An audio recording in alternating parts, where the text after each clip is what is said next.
আসসালামু আলাইকুম ওরহমতুল্লাহি ওবারাকাতু। সম্মানিত দিনী ভাই সকল, পর্ব নম্বর 14তে আপনাদেরকে স্বাগতম। আজকে আপনাদের জন্য 14 নম্বর পর্ব নিয়ে উপস্থিত হয়েছি। আশা করি আপনারা এর পূর্বের যে পর্বগুলো আমি দিয়েছি সেই পর্বগুলো আপনারা দেখেছেন। যদি দেখে না থাকেন তাহলে অবশ্যই আপনারা সেই সমস্ত পর্বগুলো শুরু থেকে শেষ পর্যন্ত দেখবেন ইনশাআল্লাহ। যদি এই পর্বের আগের পর্বগুলো আপনারা না দেখেন তাহলে কিন্তু আজকের পর্বটি আপনারা বুঝতে পারবেন না। বাড়িতে বসে বসে যদি আপনি কোরআন মাজিদ পড়তে চান যে আমি কোরআন মাজিদ শিখব, তাহলে আপনাকে প্রত্যেকটা পর্ব শুরু থেকে শেষ পর্যন্ত দেখতে হবে। আপনি যদি আমার পর্বগুলো দেখেন শুরু থেকে শেষ পর্যন্ত, তাহলে ইনশাআল্লাহ আপনি বাড়িতে বসে বসে কোরআন মাজিদ পড়তে শিখে যাবেন, কোনো প্রকারের অসুবিধা হবে না। আপনার হয়তো কোরআন মাজিদ পড়ার খুব ইচ্ছা, আপনি সময় সাপেক্ষে কোরআন মাজিদ শিখতে পারেননি, তাহলে আপনি পর্বগুলো দেখবেন ধৈর্য সহকারে। অবসর সময়ে যে সময় আপনি ফাঁকা থাকবেন ধৈর্য সহকারে দেখবেন, ইনশাআল্লাহ আপনি শিখে যাবেন কোরআন মাজিদ পড়তে। 14 নম্বর পর্বে যেটি আলোচনা করব সেটি হচ্ছে তাসদিদ। তাসদিদ কাকে বলে আপনাদেরকে একটু বড় করে আমি লিখে দেখাই। এই যে এরকম চিহ্নটাকে বলা হয় তাসদিদ, এই চিহ্নটাকে বলা হয় তাসদিদ। এই চিহ্নটা যে বর্ণের উপরে থাকবে সে বর্ণটাকে কি করতে হয়, ডবল উচ্চারণ করতে হয়। আমরা বাংলাতে যখন কোনো একটা শব্দ লিখব বা ইংরেজিতে যখন কোনো একটা ওয়ার্ড লিখব, তখন ডবল বর্ণ বা ডবল লেটারের প্রয়োজন পড়লে সেটা আমরা ব্যবহার করি। ধরে একটা আমি নাম লিখছি আব্বাস লিখব, তাহলে আ বয়ে বয়ে আকার দন্তেস্ব আব্বাস লিখলাম। তাহলে কি হলো, এখানে বয়ে বয়ে আকার দিলাম, ডবল ব ব্যবহার হলো। তো এরকম আপনি অনেক ইংরেজিতেও পাবেন যে ডবল ব্যবহার হয় লেটার, কিন্তু আরবিতে ডবল ব্যবহার হয় না। যেখানে ডবল বর্ণের প্রয়োজন হয় সে বর্ণটাকে কি করতে হয়, উপরে তাসদিদ ব্যবহার করতে হয়। যদি তাসদিদ ব্যবহার করেন তাহলে সে বর্ণটি ডবল হয়ে যাবে। ধরেন এখানে আমি লিখছি র, তো র এর উপরে যখন এরকমভাবে আমি তাসদিদটি দেবো তখন এই রটিকে ডবল উচ্চারণ করতে হবে।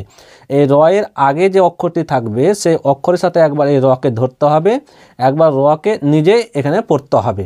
আশা করি আপনারা বুঝতে পারলেন। আবার বলছি যে যদি কোনো আরবি বর্ণের ডবল প্রয়োজন হয় তখন কি করা হয়, তখন তাসদিদ ব্যবহার করা হয় সে বর্ণটির উপরে। তো যদি তাসদিদ থাকে কোনো বর্ণের উপরে সে বর্ণটিকে ডবল পড়তে হয়। একবার কি করতে হবে, ডান দিকের বর্ণের সঙ্গে পড়তে হবে, আর একবার সেই বর্ণটিকে পড়তে হবে। এখানে দেখেন যে আমি একটি শব্দ লিখে দেখাচ্ছি আপনাদেরকে। আলিফ লিখলাম, নুন লিখলাম। এখন এই নুনটিকে ডবল ব্যবহার করব, তাহলে কি করতে হবে, এখানে ধরে নেন যে আমি এখানে জাবার দিলাম আলিফের উপরে, আর নুনকে যেহেতু ডবল আমি ব্যবহার করব তার জন্য নুনের উপরে তাসদিদ ব্যবহার করব। আর এখানে নুনের উপরে আমি জাবার দিয়ে দিচ্ছি বোঝাবার জন্য।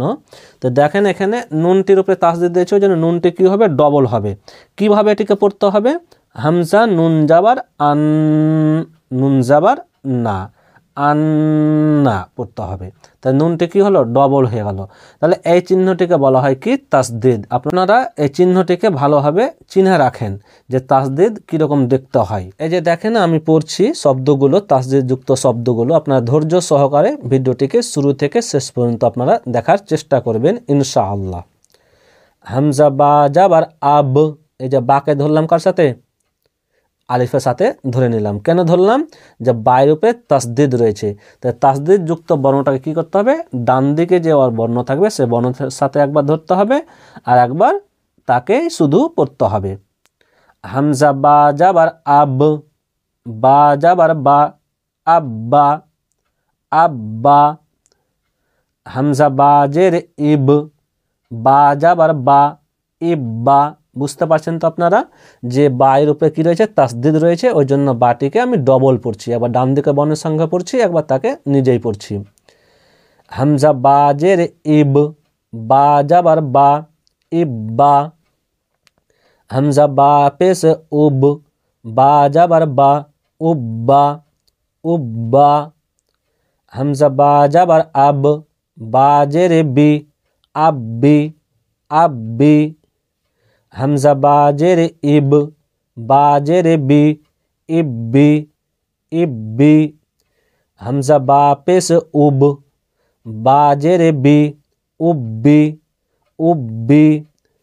हमजा ताजाबर आत ताजाबर ता आत्ता आत्ता।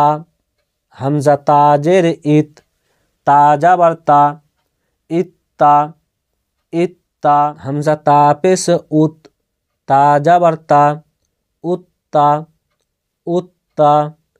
हमजा ताजाबर आत ताजेर ती आत्ती आत्ती। हमजा ताजेर इत ताजेर ती इत्ती इत्ती। हमजा तापेश उत ताजेर ती उत्ती उत्ती। हमजा जिम जेर इज जिम जाबर जा इज्जा इज्जा। हमजा जिम जेर इज जिम जेर जी इज्जी इज्जी। हमजा जिम जेर इज जिम पेश जू इज्जू इज्जू। हमजा जिम पेश उज जिम जाबर जा उज्जा उज्जा। हमजा जिम पेश उज जिम जेरे जी उज्जी उज्जी। हमजा जिम पेश उज जिम पेश जू उज्जू उज्जू। हमजा बा जाबर अब बादू जाबर बन अब्बन अब्बन। हमजा बाजेर इब बादू जाबर बन इब्बन इब्बन। हमजा बापेश उब बादू जाबर बन उब्बन उब्बन। हमजा बा जाबर अब बादू जेर बिन अब्बिन अब्बिन। हमजा बाजेर इब बादू जेर बिन इब्बिन इब्बिन। हमजा बापेश उब बादू जेर बिन उब्बिन उब्बिन। बाबा जाबर बब बादू पेश बुन बब्बुन बब्बुन। बाबा जेर बिब बादू पेश बुन बिब्बुन बिब्बुन। बाबा पेश बुब बादू पेश बुन बुब्बुन बुब्बुन। ताबा जाबर तब बादू जाबर बन तब्बन तब्बन। ताबा जेर तिब बादू जेर बिन तिब्बिन तिब्बिन। ताबा पेश तुब बादू पेश बुन तुब्बुन तुब्बुन। जिम्बा जाबर जब बा जाबर बा जब्बा जब्बा। जिम्बा जेर जिब बा जाबर बा जिब्बा जिब्बा। जिम्बा पेश जुब बा जाबर बा जुब्बा जुब्बा। जिम्बा जाबर जब बा जेर बी जब्बी जब्बी। जिम्बा जेर जिब बा जेर बी जिब्बी जिब्बी।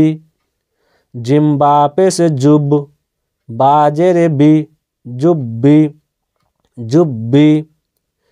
फा आइन जाबर फा आइन जाबर आ फा फा।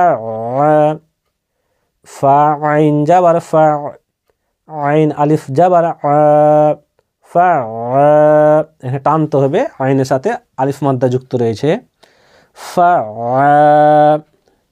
কাফ অ পেশ কু অউ জের ভি কুবি কুবি কুবি। তা অউ যাবার তাও ওয়াও আলিফ যাবার অ তাও অ। এখানে কিন্তু টানতে হবে, এখানে অবস্থাতে কি রয়েছে আলিফ মাদ্দা যুক্ত রয়েছে। তাও অ। সিন জিম পেশ সুজ জিম জেরে জি সুজি সুজি। আইন দাল যাবার আদ দাল যাবার দা আদা আদা। হা দদ পেশ হুদ দদ পেশ জু হুজু حظ حا يا جبر حي يا جبر يا حي حي عين جبر ع لام يا جبر لي علي يا جبر يا علي علي همزة يا جر إي يا ألف جبر يا إيا كاف جبر كا إياك إياك يا جبر يا ظن بس ظن يظن نون بس نو يظن يظن নুন তাসদিদ কিংবা মিম তাসদিদ গুন্না ওয়াজিব। এখানে নুনের উপরে তাসদিদ আছে, এখানে গুন্না ওয়াজিব, এখানে গুন্না করতেই হবে। সামিম পে সুম মিম জাবার মা সুম্মা সুম্মা সিনিয়া পে সুই ইয়া জেরে ই সুই ই রতা জাবার রত সুই ই রত সুই ই রত সিন আইন পে সু আইন জেরে ই সুই রতা জাবার রত সুই রত সুই রত আইন ত পে সুত ত জেরে তি উত্তি লাম তা জাবার লাত উত্তিলাত উত্তিলাত।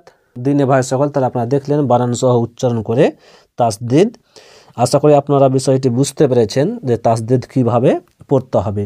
আর আপনারা মনে রাখবেন যে নুন তাসদিদ এবং মিম তাসদিদের উপরে এটা কিন্তু গুন্না ওয়াজিব।